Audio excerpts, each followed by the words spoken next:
Ayan, magandang gabi sa inyong lahat. Hapon pa pala ito, alas 5 pasado. Tayo magluluto ng ating sugpo. Ayan mga kadakdak, magluluto na naman tayo ng ating hipon. Lalagyan natin siya ng ketchup with onion. Ayan ang aking i-share sa inyo ngayon sa aking mga iluluto ngayon. Iisa ang aking i-share kung paano iluluto ang sugpo or prawn with onion and tomato sauce. And guys, keep watching. Big love shoutout sa lahat ng nandyan sa aking premiere. Big love shoutout to all my members of our chatters. At sa lahat ng nandyan, mega love shoutout. At sa lahat sa inyo, mega love shoutout. Thank you for watching guys. And keep watching. Ito, panoorin nyo kung paano ko iluluto itong ating ulam ngayon na masarap. Sugpo na may ketchup at saka onion. Ayan, thank you so much sa pagpapanood sa aking maliit na channel, and thank you sa pag-support at sa lahat ng nandyan, mega love shout out.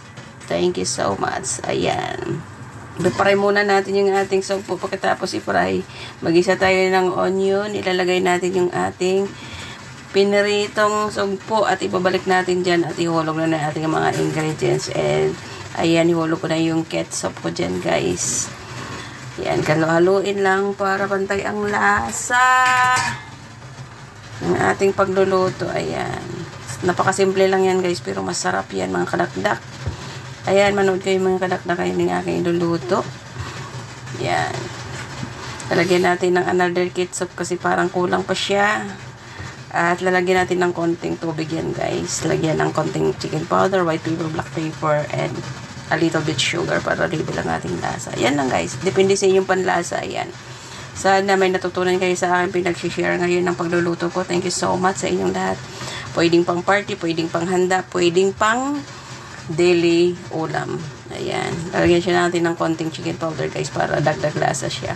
Pero wag marami kasi hindi naman maganda sa health ang ating maraming magnesium sa ating katawan. And then, thank you for watching guys and keep watching.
Yummy.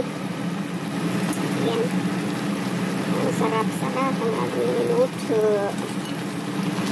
Sugpo is real. Shrimp. Hindi ito shrimp guys. It's a prawn. Prawn. Tiger shrimp. Or prawn.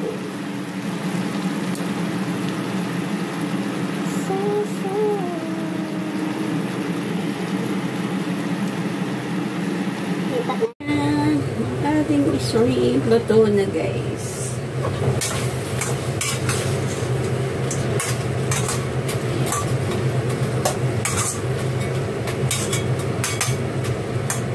Bye!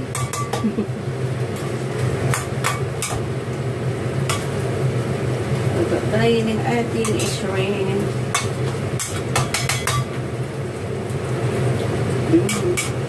Yan.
natin ilagay ang tubig.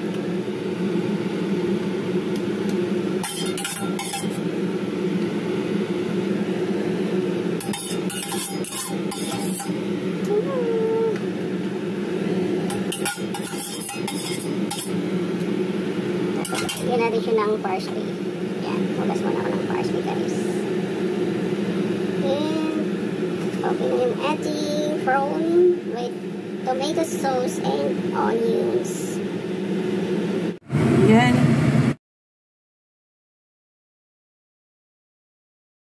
Yan, luto na siya, guys. Lalagyan siya natin ng parsley.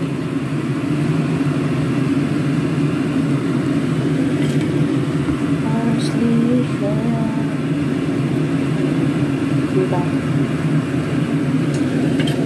This way. Yan. Bango.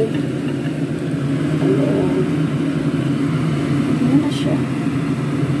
Diba?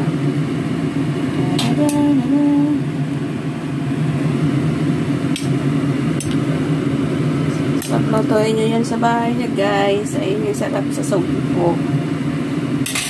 Onion. Big onion at saka tomato sauce. Mas maganda ketchup ang gagamitin kasi masarap ang lasa niya. Kasi pag tomato sauce, hindi mo makontrol na kanyang pagkatry.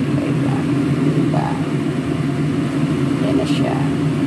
Yan guys, dito tayo magluluto na tayo. Tapos ako nagluluto ng aking dinner. At yung papakita ko sa inyo ay magluluto ako ng hipon or malalaking shrimp. Pasensya na kayo sa kukagay talaga ang itsura ng nasa kusina.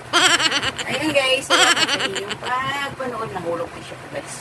Grabe ka-init dito ngayon kahit may aircon doon kasi hindi makapasok yung aircon dito sa kitchen. Tapos ko to. Ayan. Ano sa lahat, bigyan lang shoutout sa lahat dyan. Panoorin nyo yung aking ipapakita sa inyo kung paano ako magluluto ng simple na ulam ngayon. Ang ating luluto ngayon ay tiger shrimp or sugpo sa Pilipinas ang tawag. Kaya magluluto tayo ng sugpo na may ketchup or tomato sauce. Lagyan natin siya ng big onion para masarap ang ating ulam. At yun ay ketchup ay paborito ng lahat dito. Lalo na ang aking dagang baby. At ito ay ang aking lutong prawn with tomato sauce and onion. Pasensya na kayo sa akin lang salita dyan. Tcharam! Tcharam! Luto na guys! Oops! Tapos niya ako magluto. Ayan na. Diba? Malamig na yung kawali ko. Yan. At magluluto na naman tayo ng next natin ipaparis dito guys. Iparis natin dito is luto na rin yung ating spare ribs. Ayan. Ipapakita ko sa inyo yung ating spare ribs. Ayan. Yun o. Kita nyo ba? Ayan. Spare ribs with light soy sauce lang yan guys. Simpleng-simple ang mga luto dito. Kailangan mo lang magluto ng marami pa kunti-kunti kasi yan ang style ng mga insect. Yan mga sera, mga insect dito. Kailangan nakalapag sa misa 3-4 na putay. Kasama ang soup ay 4-5. Diba? Ang iluluto na yung isongpo, spare ribs. Ang kaparin niya ay broccoli at mayroon tayong fried rice na naman dito kasi paborito ng ating babying alaga. Magluluto na. Fried rice. Ang alin ng fried rice as usual. Ang pinag-share ko sa inyo lagi. Ayun. Ayan, salamat sa inyo pagpapananood kasi wala na ako may upload. Yung vlogan yan. Ako kabisi dito kaya dito na lang ako mag-vlog sa kusina namin para at least may pang-upload sa ako. Kung super init na yun dito, grabe. Hindi makapasok yung aircon dito sa kitchen. May electric na to dito pero inaano ko lang siya. Sino-short ko lang kasi tawag dito. Panik muna natin ating buhok guys kasi sobrang init. Nakakatulong dito pag nakataas yung ating buhok. Diba? Ayan, salamat sa inyong pagpapanood and big love shoutout sa lahat na nandun sa akin ngayong premiere. Big love shoutout. Tapos na ako magluto guys. Bye! Thank you for watching guys and big love shoutout sa lahat. Thank you for loving support. Ayan na, kitchen. Ayun o, kakalap kasi ganyan ang buhay ko sinita. Diba? Bye! Gusto ko lang i-share yung buhay ko dito sa Hong Kong. Ganyan ang aking buhay dito. Yan o. Mula umaga hanggang gabi na sa kusina. Diba? Wala umaga hanggang gabi na sa kusina. Kaya alas 8 na darating na yung ating mga aliporis at kakain na sila.